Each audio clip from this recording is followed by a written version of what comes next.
lovely black butterfly. How did you get here? Nobody's supposed to be here. Welcome to Volume 2 of the Love Hart Channel, sponsored by Mr. Hart Jr. himself. Now before we slide into this motherfucking throat, please like, comment, and subscribe. Without further ado, I present to you Volume 2 of the Love Hart Channel. Enjoy the show!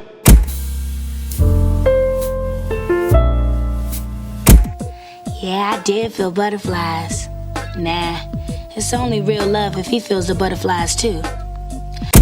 One day walking home, I find myself deep in thought as titles kept coming to me, each one related to butterflies. I type them all in my notes app and keep on strutting. The very next day in my experimental narratives class, I find myself watching a projected video of Christina and John Chin having a conversation about butterflies. In the days that follow, 2021 images of a butterfly landing on Naomi Osaka oddly make themselves viral again on Twitter. This post, it's like the first thing I see. Kenya Pleaser walks the drag race runway in a bouncy butterfly garment that is easily her best look of the season, and Brent Faiyaz releases a new album on which track 4 is titled none other than Butterflies. There absolutely, positively has to be a name for this. I don't know what this sensation is. I'm gonna Google it after this. But I was taking out my hair, took my braids out, and I started scrolling on Instagram. And the first thing I see, this beautiful ass photo shoot that Zeus did as a butterfly. It's just interesting. It'd be so interesting, like, when you do something, think of something, come up with something, and then you start to see it consistently. What is that? What is that? What is that? What is that? What the hell is going on? I don't know. I don't know. I'm gonna figure it out, though. And I'm gonna keep moving with the butterfly shit. Clearly, they're in. Lastly, I appear space a studio with gorgeous green walls. How's it going? Eric, so nice to meet you. Yo. In which I pose James and Ellis as my idea of aging dolls. Listen, okay? From this point forward, I feel like I am exclusively using Backstage to cast. I already have responses for the older Ken doll shoot. I really want to continue this doll series, but I want to do a section of it that focuses on like aging dolls and like a doll that is older. Like, I feel like that's something you do not see. I want to photograph older men as dolls. And I have found people. We got Ellis, who I really, really like. I'm going to reach out to Ellis. Look, Ellis clean on these niggas. Ellis clean as fuck, boy. Clean as fuck. Yeah, Mr. Ellis will be getting the message. Comfortable. I can't spell shit, nigga. Comfortable? My God. There was another question I had. COM, shooting location, availability. Spell check do not be spell checking shit no more. Unfortunately, comfort level with skin. I had another question. That still don't look right. Oh. It ain't no money involved. Shortly into the shoot, I become aware that behind them sits the framed image of a butterfly. It's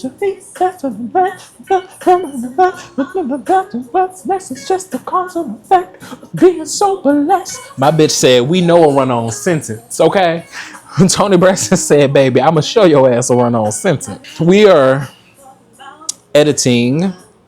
I am currently in the living room because I had a Ken doll shoot earlier that needed my bed, and I have been too lazy to take it back to my room. That's really good. Reach that hand up for it. Yeah. Behind them sits the framed image of a butterfly. It is after this shoot that I return to my list of titles and decide that When the Cocoon Cracks will be my North Star. I once heard Spike Lee say that he thought of the title for Do the Right Thing before he'd even written the script. With hopes to follow in the same creative footsteps, I let When the Cocoon Cracks lead my image making. What is a crack in the cocoon? What is a rupture in the ultimate safe haven? How does one find peace at the sight of disruption? While perhaps not as conscious throughout the process, these are questions that I like to believe have been informing the collection of images shown in my last two critiques. For months upon months now, I've been infatuated with the notion of imagination somehow finding itself collapsing around me, or perhaps the correct language is collapsing within me. I've been crafting images of black men photoshopped into doll-like figures, hoping to find some sort of visual language that reminds me that I too, like a doll, can still be susceptible to the imagined, that although it may feel like it, aging doesn't have to lead to the regression of imagination, nor does reality's interference with imagination have to be upheld. Guess what, niggas? We back on the road again. Dripping everywhere, I'm all in. You better move this big ass F-150. Come on, F-150. Come on through season 2. I got 2 photo shoots tomorrow. Both are for the doll series. I'm wanting to... I wrote something last night that I really was moved by, and I think I want to start incorporating that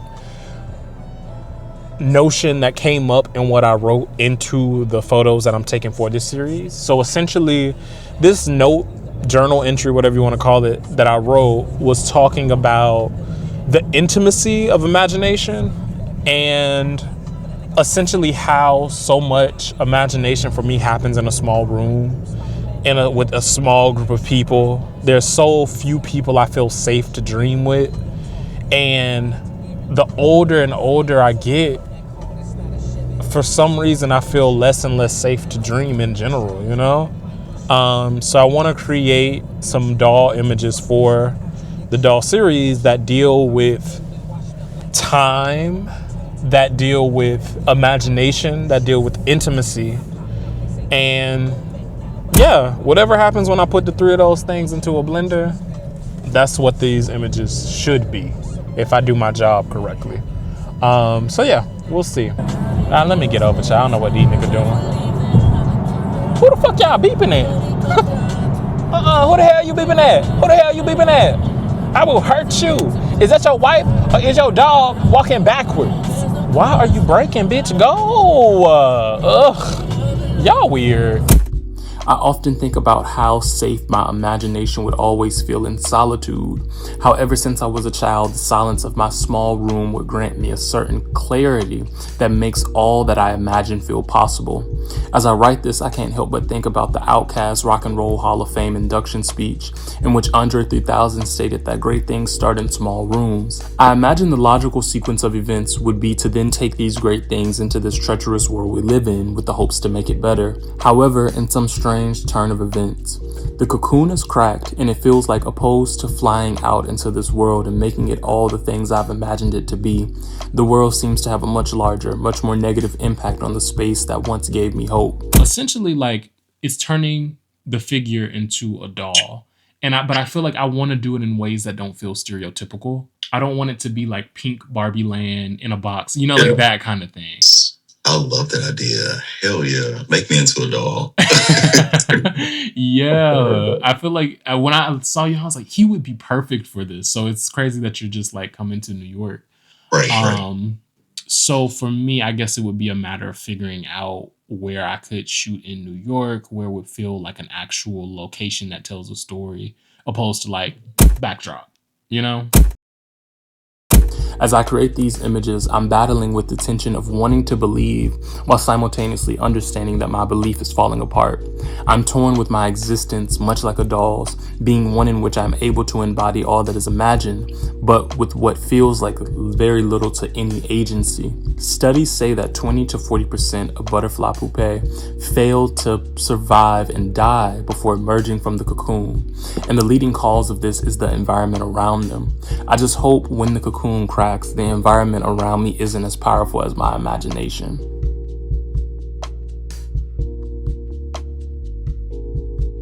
Well, ladies and gentlemen, that's our time. Thank you for tuning in to this week's episode of Volume 2.